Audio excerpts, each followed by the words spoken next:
कि बारगाह मुक़द्दस में हदिया दुरूद पाक पेश करें। अल्लाहुम्मा सल्ली अला सय्यदिना मौलाना मुहम्मद मअदन जुद वल करम व आलिल किराम व करीम व बारिक वसल्लिम या अकरमल अकरमीन।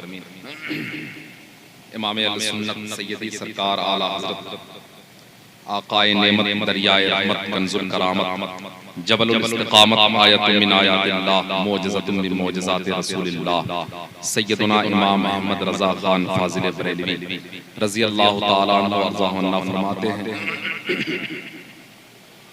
लहद में इश्क़े रुख़े शह का दाग लेके चले, लहद में इश्क़े रुख़े शह का दाग लेके चले, अंधेरी रात सुनी थी चराग लेके चले। या रसूलल्लाह तेरे गुलामों का नक्शे कदम है राहे खुदा, वो क्या बहक सके जो ये सुराग लेके चले।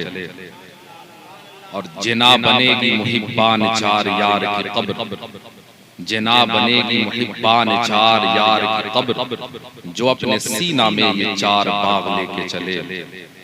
रज़ा किसी सगे तैबा के पाँव भी चूमे, रज़ा किसी सगे तैबा के पाँव भी चूमे, तुम और आह के इतना दिमाग लेके चले। लहद में इश्क़े रुख़े शह का दाग लेके चले। मोहतरम अहबाब, ये मजलिस पाक सालाना के तौर पे ग़र्ज़े ईसाल सवाब मुक़द्द है। अल्लाह ताला मरहूम की मग़फ़िरत फरमाए और जितने हमारे घरों से मोमिन रूहें जा चुकी हैं, बरज़ख़ी ज़िंदगी में हैं, अल्लाह उनकी बरज़ख़ी ज़िंदगी आसान फरमाए। ये ईसाल सवाब मौत के बाद से ये सिलसिला शुरू हो जाता है और जब तक तौफ़ीक़ रहती है और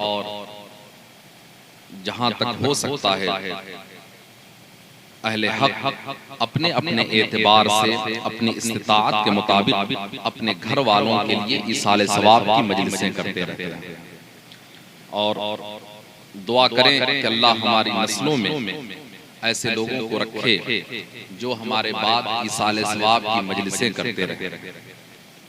चूंकि दुनिया से जाने के बाद इसी चीज का सबसे ज्यादा इंतजार रहता है और चूंकि आलमे असबाब से उठाकर आलमे बरज़ख़ में रख दिया जाता है, लिबास बदल जाता है, हुक्म बदल जाते हैं, लेकिन ऐसा नहीं कि बिल्कुल वजूद फना हो जाता है। कुरान की मैंने जो आयत पढ़ी है ना, ये मौत के ताल्लुक से बड़ी जामे आयत भी मुकम्मल नहीं है, एक जुज़ है, लेकिन अगर तवज्जो है सुनिएगा गौर से, मौत के ताल्लुक से कम जुमलों में, चूंकि कुरान का तो एजाज भी यही है ना, कुरान का कमाल भी यही है कि चंद लफ्जों में बड़ी बात कह के कुरान गुजर जाता है ना। एजाज़े कुरान में हमारे उलमा ने जिन बातों को लिखा है उसमें इस बात को सबसे अहमियत दी है कि एजाज़े कुरान यानी कुरान का फसाहत व बलागत और कुरान का ये नुक्ता नज़र इतना लाजवाब है कि किसी बात को समझाना है ना कुरान को तो डिटेल्स में नहीं जाता, उसको एक्सप्लेन करते करते ऐसा गया मैं ऐसा हुआ वहां इनसे नहीं, वो चंद जुमलों में कह के इतनी बड़ी बात कह जाता है कि क़यामत तक इल्म के समंदर में गोता लगाने वाले आते रहेंगे और कुरान से मोतियां निकाल कर मुआशरे के सामने लाते हैं, लेकिन फिर भी खत्म नहीं हो सकता है। आप देखें कि एक जुमला में कुरान जो कह के गुजर गया है ये बड़ी चीज है। क्या कहता है? कुल्लु नफ्सिन ज़ाइक़तुल मौत। तवज्जो है ना, इसको मैं एक चीज मैं यहां से बता के बस बात यही थोड़ी सी मैं खत्म कर दूंगा। ये कुरान जो कहता है इससे ज्यादा कभी भी मौत को आप ना कहेंगे, जितना कुरान कहता है उतना ही कहेंगे। क्या कहता है कुरान? कुल्लु नफ्सिन ज़ाइक़तुल मौत, हर जानदार को, हर नफ्स को, जी रूह को मौत का मजा चखना है ना, ये ज़ाइक़तुल मौत है ना। समझ में बात आ रही है ना? आपके चेहरे से मुझे लगे भी बात समझ में आ रही है। वो सिर्फ वो चेहरा देखते रहिएगा, वो मेरी बात आपके समझ में आ रही या नहीं आपका चेहरा मुझे बताएगा। चूंकि अंदर जो कैफियत होती है ना वो चेहरे से आश्कार हो जाती है। चेहरा बदलता है, समझ में आ जाएगा कि बात कितना समझ में आ रही है। तो कुरान ने कितना कहा मौत के ताल्लुक से, कुल्लु नफ्सिन ज़ाइक़तुल मौत, हर जानदार को मौत का मजा, जरा बोले मेरे साथ, मौत का मजा कभी नहीं कहिएगा ना कि मौत आती है खत्म कर देने के लिए, मौत का एक मजा चखाती है। कैसे? अच्छा, टेस्ट की मिकदार वक्त कितना होता है, एक मजा का वक्त कितना होता है। कोई चीज जैसे आप खाते हैं तो आप अभी खा रहे हैं तो मजा ये जबान पे कब तक है, जब तक कि दूसरी चीज नहीं खा ले। अभी कोई चीज आपने टेस्ट किया जबान पे और फौरन कोई दूसरी चीज आपने खा ली तो पहले का मजा खत्म हो जाएगा, दूसरे का मजा आ जाएगा। यही होता है ना। और अगर आपने टेस्ट किया, कुछ दूसरा खाया भी नहीं, फिर भी मुंह के पानी से आहिस्ता आहिस्ता वो मजा खत्म हो जाता है। मजा बहुत देर तक नहीं रहता है, बहुत देर तक रहता है नहीं रहता है, एक जायका है बहुत मुख्तसर वक्त के लिए। ये इंसानी उसात के मुताबिक मैं आपको समझा रहा हूं। और यहाँ जो जायका कहा गया एक बिल्कुल उस वक्त के लिए, अंबिया को भी अजल आनी है। इमाम के अशआर पढ़ा करें, शेर के साथ अकीदा भी आ जाएगा। अंबिया को भी अजल आनी है, मगर ऐसी आनी कि फकत आनी है, बस एक आन के लिए, ये रब का वादा है। टेस्ट का वक्त बिल्कुल कम होता है, ऐसे ही मौत बस एक वक्त है, यहाँ पर चखेंगे मजा और हुक्म बदल जाएगा, आलमे अस्बाब से उठाकर आलमे बरज़ख में रख दिया जाएगा। इससे ज्यादा मौत को अपनी तरफ से कुछ बयान ना करेंगे जिंदगी में कभी भी। किसी के चक्कर में आके, किसी के ज़ेरे असर आके मौत का ये माना कभी बयान मत कीजिएगा कि मौत का माना होता है खत्म हो जाना। क्या उसको याद करते हैं, किसी को फातिहा करते हैं, वो मौत आई खत्म हो गया, मर गया, सड़ गया। नहीं, कुरान कहाँ कह रहा है यार, ये अपने से क्यों आप माना बता रहे हैं मौत?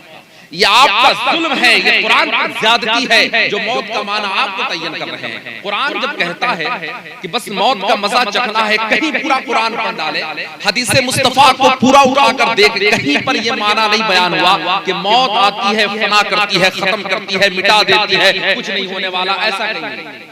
फना का जो लफ्ज भी है ना कुरान में, सूरह रहमान में, कुल्लु मन अलैहा फान, वो मौत के ताल्लुक से नहीं, वो कयामत के ताल्लुक से, वो मौत के ताल्लुक से नहीं है। हर चीज को फना होना है, इसमें मौत ही की क्या बात है, हर चीज फना हो जाएगी रब के सिवा। मौत का कहीं पर ये माना नहीं है, ये ज़हन में अच्छी तरह बैठा लें कि फना होने के लिए, खत्म हो जाना, मिट जाना, नहीं, ऐसा नहीं है। बस एक जायका, यानी आलमे अस्बाब से इस दुनिया से उठाकर आलमे बरज़ख में रख दिया जाता है, आपका बदल जाता है। बस मौत का इतना ही माना है। और एक ये पूरा प्रोसेस जो है ना, इसको सरकार ने जिसे पाक में बयान फरमाया, ये पूरा सिस्टम कैसे ये होता है, जरा तवज्जो रखें।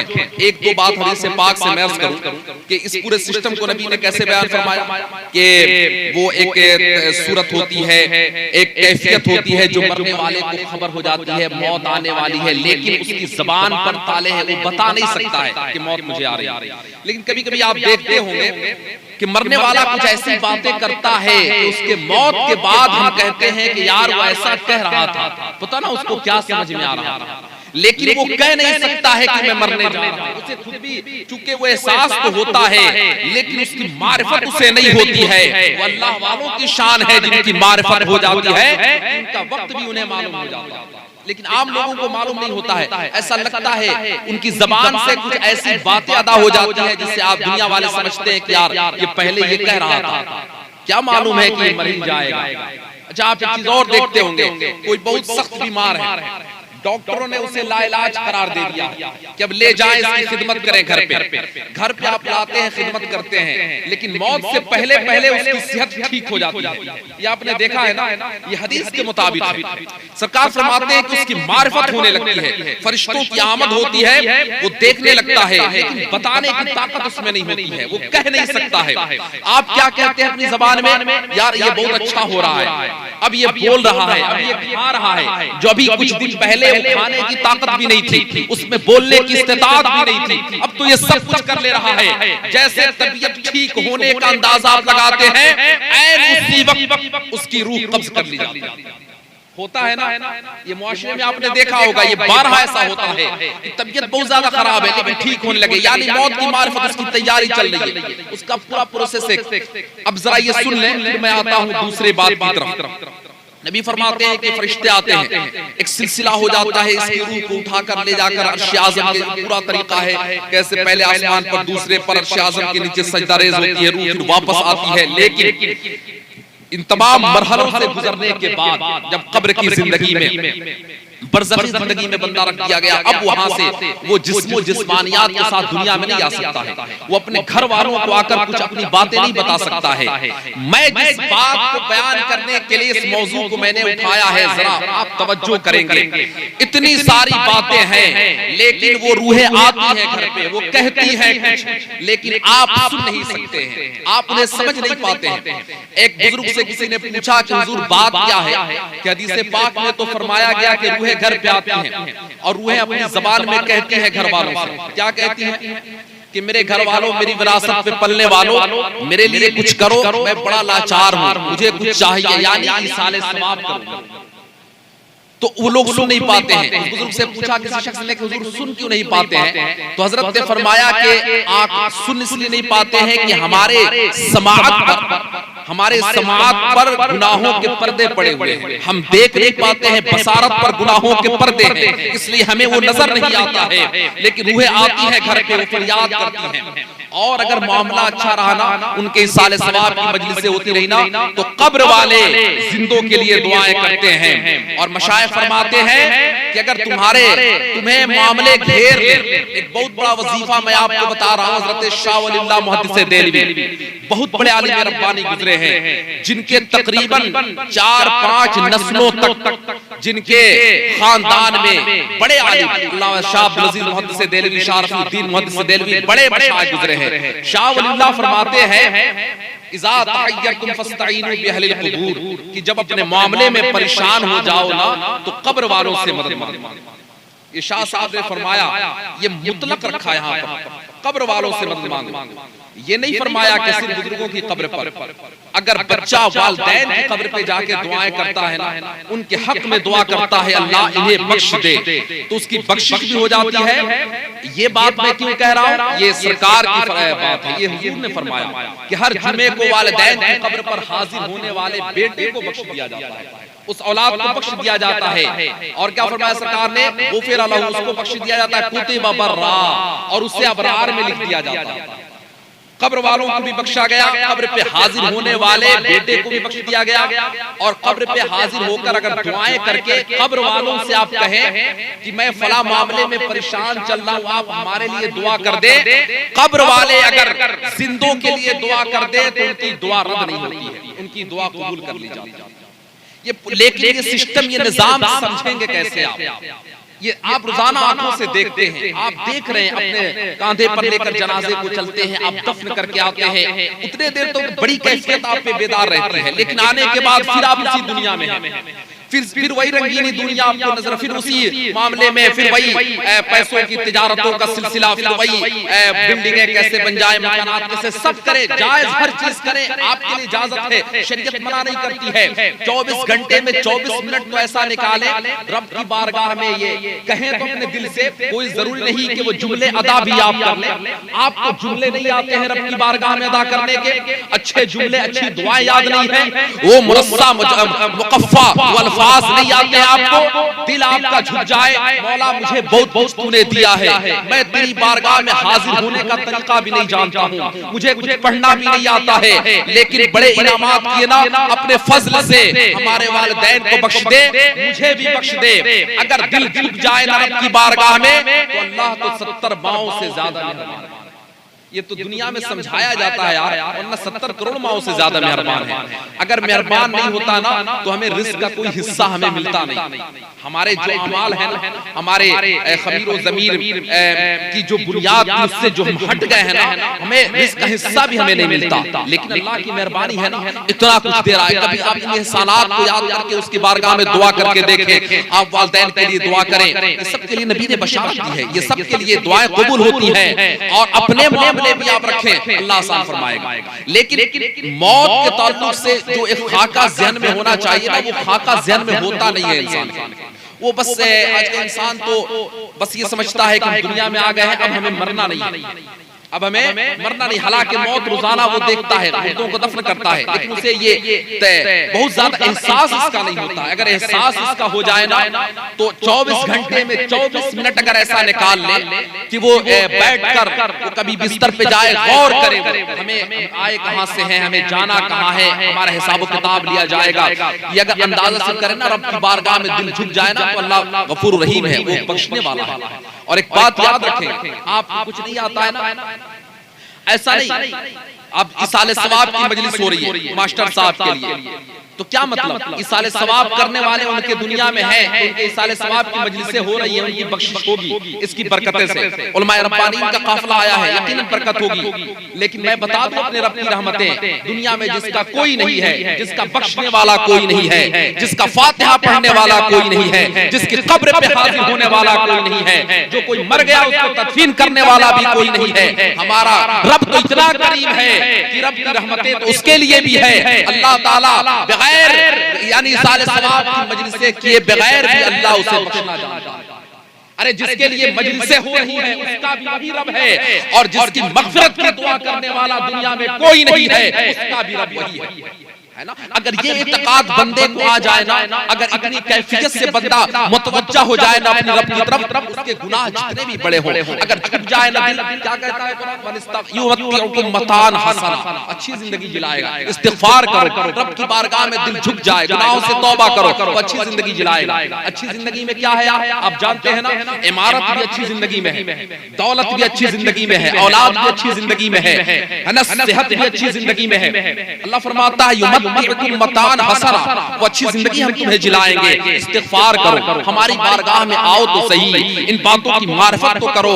लेकिन तकरीरें सब सुनते हैं, सारी बातों का इल्म उस वक्त तक तो खूब होता है जब तक तकरीर हम सुन रहे हैं, एक कैफियत हमारे ऊपर रहती है। ऐसा लगता है यहाँ से उठने के बाद शायद हमारी दुनिया बदल जाए, लेकिन नहीं होता है।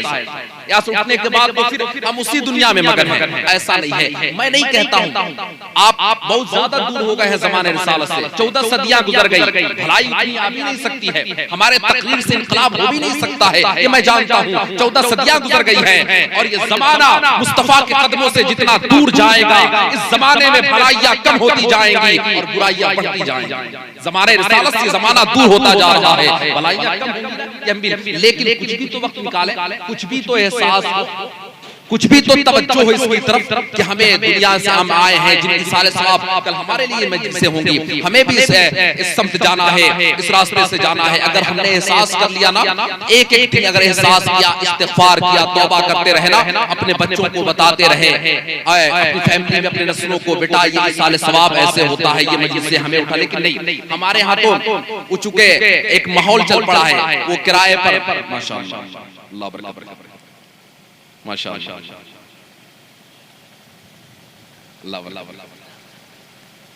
दुरूद पढ़ें अल्लाह रब्बुल मोहम्मद सल्लल्लाहु अलैहि वसल्लम वो एक बड़ा तल्ख जुमला मैं कहता हूँ, जरा तवज्जो करेंगे, बहुत तल्ख जुमला है, ज़हन हाजिर रहे इस पर। हमने तो एक चीज समझ लिया है कि बस किराए पर बुलाकर मौलाना साहब को हम फातिहा इसाले सवाब की मजलिसें करा लेंगे, है ना। मौलाना साहब को बुलाएंगे, वो आकर जनाजा पढ़ देंगे, इसाले सवाब की मजलिसें कर देंगे, दुआ कर देंगे।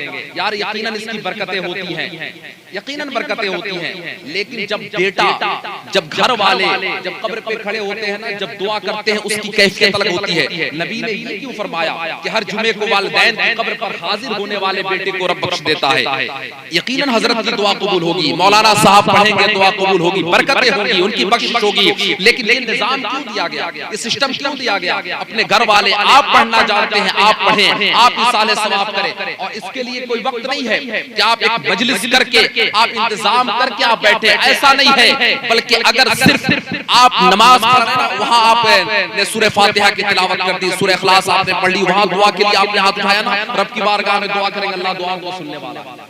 लेकिन अपने बात तो सोचें कि अरे यार जो हमारे बाद हमारी विरासत पे जो पलने वाले हैं, बड़ा तल्ख जुमला है, हमारी विरासत पर जिनको दुनिया में अच्छी जिंदगी जिलाने के लिए, जिनका जायदाद जमा करने के लिए किस हद से आप नहीं गुजर गए, आप कल दुनिया से चले जाएंगे, ये सारी जायदाद जिनके लिए जमा कर गए हैं, क्या वो इसाले सवाब करने का तरीका भी जानते हैं या नहीं? कुरान पढ़ के बख्श सकते हैं कि नहीं? अरे यार हद बताऊं, मीरास का मसला भी उन्हें पता है कि जिस विरासत को हम छोड़ के जाएंगे क्या वो सही तरीके से विरासत भी बांट सकेंगे? आप उन्हें उसके लिए भी तैयार नहीं कर पाते हैं। आप तो ये सब कुछ है, ये सारी रानाइयां हैं, ये सब है, सब उलमा आएंगे फातिहा न्याज, लेकिन क्या आपको पता है कि उनके बारे में कि जिनके अमाल हमारे बारे में पेश किए जाते हैं? नबी क्या फरमाते हैं? डेली बेसिस पे अमाल, जिंदों के अमाल कब्र वालों पर पेश किया जाता है। नबी फरमाते हैं कि जिंदों के अमाल यानी बच्चों के अमाल वालिदैन के कब्र में फरिश्ते पेश करते हैं और अमाल दिखा के पूछते हैं कि देख दुनिया में जो बेटा तुमने छोड़ा है ना, जो बेटी तुमने छोड़ा, देख वो कर क्या रहे हैं। सरकार फरमाते हैं कि अमाल अच्छे होते हैं तो मुर्दे को फायदा पहुंचता है और उसे फस्तबशिरू का लफ्ज है, खुशी होती है। और अगर अमाल अच्छे नहीं होते हैं तो कब्र वाला दुआ करता है, कहता है मौला इसे उस वक्त तक मौत न देना जब तक इसे तौबा की तौफीक न मिल जाए। आपने कभी गौर किया है कि ऐसे हमारे बाद नस्लों में कभी तरबियत का मामला आपने सोचा है? कभी तरबियत पर तवज्जो दी है? अच्छा आप देखें कि हैरत होती है कि औलादों को सजाने के लिए, उन्हें संवारने के लिए मुझे हैरत हुई, उम्र हमारी छोटी है, हजरत उस्ताद है मेरे, बड़ी उम्र है, ये हजरत ही बता दे कभी किसी ने आकर ये दुआ के लिए कहा हो? ये तो दुआएं होती है, हजरत हमारे बच्चे के लिए दुआ कर दीजिए, उसका जॉब हो जाए, उसकी नौकरी हो जाए, उसको ये मिल जाए, वो सेट कर जाए, वो MBA BSc ये सब कर ले। लेकिन किसी एक शख्स ने कभी ये आकर कहा हो कि हजरत ये दुआ कर दीजिए कि मेरे बच्चे को दीन आ जाए? ये दीन नहीं समझता है, इसको दीन की मारिफत नहीं है, इसे सूरह फातिहा पढ़ने आता, कुरान पढ़ने, हजरत इसके लिए दुआ कर दीजिए। शायद ऐसा कोई आया हो, ऐसा कोई नहीं आता है, सारी दुआएं कराने आता है। यानी हैरत है यार, मैं तो कभी कहता हूँ हमारे ये आंसू भी गिरते हैं ना, हमारी मतलब कोई मतलब होती है उसमें दुआ में, क्या या अल्लाह हमें इस मामले में मैं परेशान हूँ, हमारे घर में फलां की तबीयत खराब है, मेरा इस जायदाद का मसला उलझा हुआ है मेरा, लेकिन कभी भी इसके लिए आंसू गिरे कि हमें या अल्लाह तूने इतना इनाम किया है, इतना कुछ दिया है, लेकिन हम तेरी इबादत नहीं कर पा रहे, हम गुनाहों पर गुनाह करते जा रहे हैं, कभी इसके लिए आपके नहीं, कभी नहीं। हमें अगर दुआ भी होती है, दुआ के लिए हाथ उठाते हैं, बच्चों की क्या तकदीर की दुआ मांगते हैं, यार ऐसा क्यों नहीं बना देते हैं कि जिस जो कातिबे तकदीर है कि कुन की तफसीर क्यों नहीं बन जाते हैं? आप दुआ के लिए हाथ उठाएंगे, अभी दुआ के लिए हाथ नीचे नहीं आएंगे कि दुआ बाबे इस्तिजाबत से टकराएगी और हमेशा दुआ कबूल कर ली जाएगी, ऐसा क्यों नहीं बनते हैं? आप सिर्फ अपने ख्वाहिशात को रखते हैं उसके सामने, ये मिल जाए, ये दे दे, ऐसा कर दे, ऐसा नहीं होता है यार, एक तरफ से होता है, ऐसा नहीं। आप तवज्जो करें, इस्तिग़फ़ार करें, एक सिस्टम जो बताया है ना हदीस पाक में दुआ कबूल होने का क्या तरीका बताया गया, बंदे का दिल झुक जाए, यानी इतराफ कर ले गुनाहों का। इस्तिग़फ़ार किसको कहते हैं? 70 बार उंगली पे अस्तगफिरुल्लाह रब्बी मिन कुल्लि ज़ंबी व अतूबु इलैह पढ़ने का नाम इस्तिग़फ़ार नहीं है। 700 मर्तबा पढ़ लें, अगर दिल नहीं झुकता है तो इस्तिग़फ़ार नहीं है। और अगर एक बार भी पढ़ते हैं, दिल में आपने इतराफ कर लिया कि मौला मैंने गुनाह किया है, मुझसे गलती हुई है, अगर एक बार आपने दिल में इतराफ कर लिया तो 70 बार इस्तिग़फ़ार की जरूरत नहीं है। अगर दिल झुक गया तो अल्लाह की बारगाह में वो दुआ कबूल होती है। और तौबा करने वाला ऐसा ही है जैसा गुनाह किया ही नहीं। ऐसा इसी के लिए बशारत है कुरान में, युवक्किरुकुम मतान हसना, कि अच्छी जिंदगी जिलाएगा। आप जिस भी मामले में परेशान होंगे, आपके सारे मामले का मुदावा अल्लाह ताला अपने फजल से करेगा। समझ रहे हैं? इसलिए जरा तवज्जो हो इसकी तरफ। तकरीरें उलमा के ये बयानात आप 20 साल से अपनी उम्र के एतबार से सुन रहे हैं, ये खिताब ये सब सुन रहे हैं, लेकिन एक एक लम्हा अगर आप उस रास्ते की तरफ नहीं बढ़ते हैं, मौत की मारिफत नहीं होती है। मौत किसे कहते हैं? मौत को आपने याद नहीं किया, बस मर गए, ऐसा नहीं है। मौत किसे कहते हैं? एक बात बयान करता हूँ, मकसद फिर सुन लें। सरकार क्या फरमाते हैं? मौत कसरत से याद करो। मौत को कसरत से याद करने से ऐसा नहीं कि वक्त से पहले मौत आ जाए। यार हैरत है कि अगर शादी की महफिल है, मैं मौत का तस्करा कर दूं, आप परेशान हो जाएंगे। यार हजरत शादी की महफिल है, मौत का तस्करा क्यों कर रहे हैं? ऐसा नहीं है कि मौत मौत मैं जिंदगी भर कहता रहूं तो वक्त से पहले मौत आ जाएगी, और ऐसा भी नहीं है कि अगर मौत का तस्करा करना आप छोड़ दे तो आपको मौत छोड़ देगी, ऐसा नहीं है ना। आपने सुना है ना एक वाक़या, सरकार ने पूछा था एक मर्तबा हजरत मलकुल मौत, रूह कब्ज करने वाले फरिश्ते का नाम मलकुल मौत है ना, हजरत इजराइल अलैहिस्सलाम। सरकार ने पूछा कि अच्छा मलकुल मौत इजराइल से पूछा कि बताओ कि आप रूह कब्ज करते हो, रूह कब्ज करने में कभी आपको अफसोस हुआ, यानी कि आप तो बड़े सख्त अंदाज में जाते हो, आपको कभी अफसोस हुआ? हजरत मलकुल मौत ने कहा था कि हाँ या रसूल अल्लाह, कुछ मौके से मुझे बड़ा अफसोस हुआ। जरा गौर से सुनिएगा, कहा कि वो बड़ा अफसोस हुआ, वो दो मौका था, मुझे गौर से तवज्जो इस पे भटके नहीं। हजरत मलकुल मौत ने क्या कहा कि या रसूल अल्लाह, दो मौके से मुझे बड़ा अफसोस हुआ। अब हालांकि मलकुल मौत की शान अच्छी याद रखेंगे कि रुसुलाने मलाइका में से हैं, शान बड़ी है मलकुल मौत की, मुकर्रम फरिश्ते में से है। आपने अर्ज किया कि या रसूल अल्लाह, दो मर्तबे मुझे बहुत अफसोस हुआ। सरकार की बारगाह में हर फरिश्ते की आमद होती थी, क्योंकि सरकार के दर के गुलामी जब सैयदुल मलाइका जिब्रील करते हैं तो मलकुल मौत भी तो उसी अंदाज से न पेश होंगे मुस्तफा की बारगाह में। अरे सरकार ही के पास तो पहुंचे थे ना मलकुल मौत, जब सरकार इस दुनिया से तशरीफ ले जाने वाले थे तो एक दिन पहुंचे तो हजरत फातिमा बैठी हुई थी सरकार के पास, तो मलकुल मौत वापस गए। मुहद्दिसीन ने लिखा है कि दूसरे रोज फिर हाजिर हुए और फातिमा थी तो पहले जिब्रील आए और अर्ज करते या रसूल अल्लाह, फातिमा को अंदर भेज दे, फातिमा जब तक रहेंगी मलकुल मौत नहीं आ सकते। शान सुने जरा। तो सरकार ने हुक्म फरमाया कि फातिमा अंदर चली जाओ, तब मलकुल मौत हाजिर हुए थे और नबी ने मलकुल मौत ने नबी से अर्ज किया कि या रसूल अल्लाह, रब का हुक्म आया है कि महबूब से पूछ लो कि वो दुनिया में रहना चाहते हैं या आना चाहते हैं। तो सरकार ने फरमाया कि मुझे ले चलो और मुझे महबूब से मुलाकात करा दो। और अगला जुमला सुनिए जरा, इसको बड़ा मैं बहुत अच्छा अंदाज में, मुझे खुद भी बड़ा लुत्फ आता है इसको बयान करने में। अगला जुमला ये था, मलकुल मौत ने कहा कि या रसूल अल्लाह, आपसे पहले मैंने किसी से इजाजत नहीं ली है और आपके बाद भी किसी से इजाजत नहीं ली, लेकिन आपसे मैं इजाजत ले रहा हूं, आप फरमाएं। नबी ने फरमाया ले चलो, महबूब से मुलाकात करा दो। अल-मुख्तसर सरकार के दर के गुलाम आते रहते थे, तो नबी ने पूछ लिया कि मलकुल मौत बताओ, कभी आपको अफसोस हुआ रूह कब्ज करने में? कहा कि दो मौके से बड़ा अफसोस हुआ, दो मर्तबा। कहा कब? कहा कि एक मर्तबा वो समंदर में कश्ती पर एक औरत सफर कर रही थी, वो हालत हमल से थी और बिल्कुल वज़े हमल का वक्त करीब था कि अब अनकरीब उसी कश्ती पर उसके बच्चे की विलादत होती है और उसी वक्त रब का पैगाम आ जाता है कि उसकी रूह को कब्ज कर लो, उस औरत की रूह को कब्ज कर लो। तो या रसूल अल्लाह, मुझे बड़ा अफसोस हुआ कि इस समंदर में हर तरफ तूफान है और कश्ती पर वो बच्चा जो अभी जिसकी विलादत हुई है उसको कौन संभालेगा, और उसकी माँ को रूह में तो कब्ज कर लिया, लेकिन मुझे अफसोस हुआ है ना, ये बात जाहिर सी। अब उस समंदर में वो बच्चा अभी पैदा हुआ है।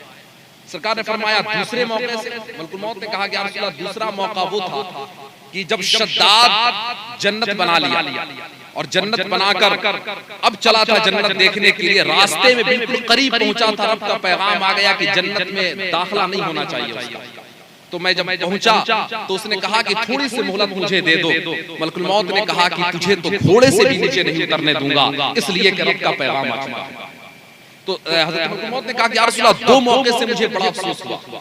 अब जरा सुनिएगा, यहाँ मैं दो बातें आपको बताने जा रहा हूँ। एक, अल्लाह कितना करीम है, और एक ये कि मौत का वक्त मुतय्यन है। इज़ा जा अजलहुम फला यस्तअखिरून अस्साअतन वला यस्तक़दिमून, जब मौत का वक्त आ जाएगा तो एक साथ के लिए न उसे आगे किया जाएगा न पीछे किया जाएगा। ये कुरान कहता है। ये तो आपने समझ लिया, हुक्म आया रब का, शद्दाद भी गया और उस बच्चे को छोड़ के माँ की रूह को कब्ज कर लिया गया। ये दो मौका था। अब सुनिए नबी मोहतरम क्या फरमाते हैं। सरकार फरमाते हैं कि मलकुल मौत, आपको पता है कि वो बच्चा कौन था जो कश्ती में जिसकी माँ सफर कर रही थी? हजरत मलकुल मौत ने कहा कि या रसूल अल्लाह, अल्लाह और रसूल बेहतर जाने।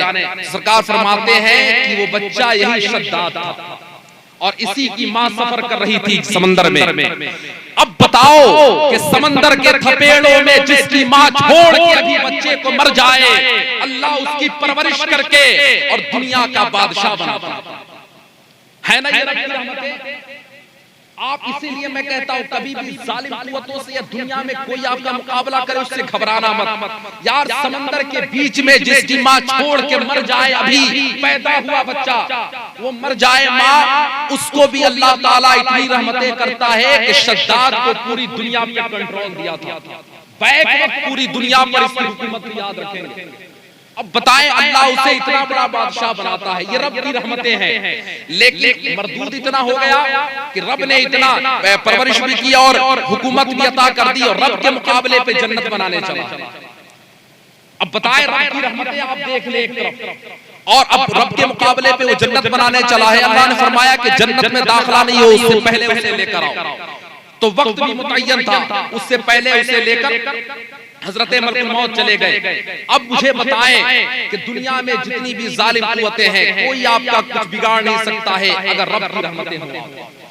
यार इससे बड़ी मुसीबत क्या हो सकती है कि तन्हा वो बच्चा अभी उसका हाथ पैर भी चलाने का भी अंदाज उसको सही नहीं है, अभी अभी पैदा हो रहा है, वो समंदर में कश्ती पर हो, उसकी माँ भी दुनिया से चली जाए, उसकी भी परवरिश हो रही है। इसीलिए सरकार बड़े पीर फरमाते थे कि पूरी दुनिया मिलके भी तुम्हें चाहे कि फायदा पहुंचाए, रब न चाहे तो कोई फायदा नहीं पहुंचा सकता है। और पूरी दुनिया मिलके चाहे तुम्हें नुकसान पहुंचाना, अगर रब की मशीयत नहीं हो तो कोई नुकसान नहीं पहुंचा। इसलिए कभी भी आपको ईमान यकीन उसी पर हो। ऐसा नहीं कि मौत का बहुत कसरत से तस्करा कर रहे तो वक्त से पहले मौत का वक्त मुतय्यन है, जैसे मौत को आना है वो आएगी, लेकिन कसरत से याद करेंगे तो इसका फायदा आपको मिलेगा। फायदा क्या होगा? नबी फरमाते हैं कि कसरत से मौत को याद करने वाला शहीदों में उठाया जाएगा। आप जानते हैं शहीदों में उठाया जाना कितनी बरकत है। शहीदों में उठाया जाना यार इतनी बरकत है कि शहीदों का सवाब मर्तबा इतना है कि जन्नत में ये जमात आगे बढ़ेगी और कहेगी मौला हमें राय शहादत में जो मजा था वो तो जन्नत में भी मजा मिला। शहीदों का मर्तबा इतना बड़ा है, इसलिए मौत को कसरत से याद करें। नबी का ये फरमान एक सुन लिया आपने, अब दूसरी हदीस सुने। नबी फरमाते हैं कि मौत को कसरत से याद करो इसलिए कि ख्वाहिशों को तोड़ देती है, लज्जतों को खत्म कर देती है। दुनिया की जो भी मामला जुड़े हुए हैं, बहुत लज्जतें हैं, ख्वाहिशें, तुमको बहुत ज्यादा चाहते हो दुनिया की दौलत, तब वो खत्म हो जाएगी। मौत को कसरत से याद करो कि हमें जाना है, हमें एक रास्ते से और अल्लाह की बारगाह में हमें हाजिर होना है। ये सारा अगर सिस्टम प्रोसेस आपको याद रहेगा ना, आप हमेशा अल्लाह का खौफ रखेंगे। आप दुआ करें कि दुनिया में अल्लाह आपको रखे, ईमानी जिंदगी जिलाए, है ना। ईमानी जिंदगी जीने के लिए जरा कोशिश करें। आखिरी एक पैगाम सुन लें, हर फराइज वाजिबात सुन्नतों को उनके वक्तों पे अदा करते रहे और रब की रहमतों से उम्मीद रखें। ऐसा नहीं कि फराइज वाजिबात और सुन्नतें आपकी बख्शिश कराएंगी, नहीं, ये हम अदा करते हैं कि रब का हुक्म है, लेकिन हमारी निजात होगी ये रब की रहमत से, मुस्तफा की शफाअत से निजात होगी। इसलिए हमेशा और अपने मरहूमीन के लिए इसाले सवाब की मजलिसें करते रहें। सबसे ज्यादा मरहूमीन को जरूरत है इसाले सवाब की जरूरत है। इस ताल्लुक से मैं बयान करता, बहुत लंबी फहरिस्त है, हजरत भी हैं और ये शोरा इस्लाम का काफिला है। इत्मीनान से आप बैठे शायरी सुने, नात खानी सुने, इसका सवाब जो भी चूंकि पढ़ने का, सुनने का, बयान सबका सवाब होता है, आप मरहूम के नाम इसाले सवाब करने की नियत कर लें, इसाले सवाब हो गया। अपने घर वाले जो लोग मोमिन हुए जा चुकी हैं उनके लिए दुआ करें, अल्लाह ताला हमें ईमानी जिंदगी जिलाए, दुनिया में रखे, ईमान के साथ रखे, इस दुनिया से खात्मा बिल खैर नसीब फरमाए, कब्र में सरकार की ज़ियारत नसीब हो, महशर में सरकार की शफाअत नसीब हो, जन्नत में अपने फजल से नबी की कुर्बत नसीब फरमाए। आमीन बिजाह सय्यिदिल मुरसलीन। अस्तगफिरुल्लाह रब्बी मिन कुल्लि ज़ंबि व अतूबु इलैह। अस्सलामु अलैकुम व रहमतुल्लाहि तआला।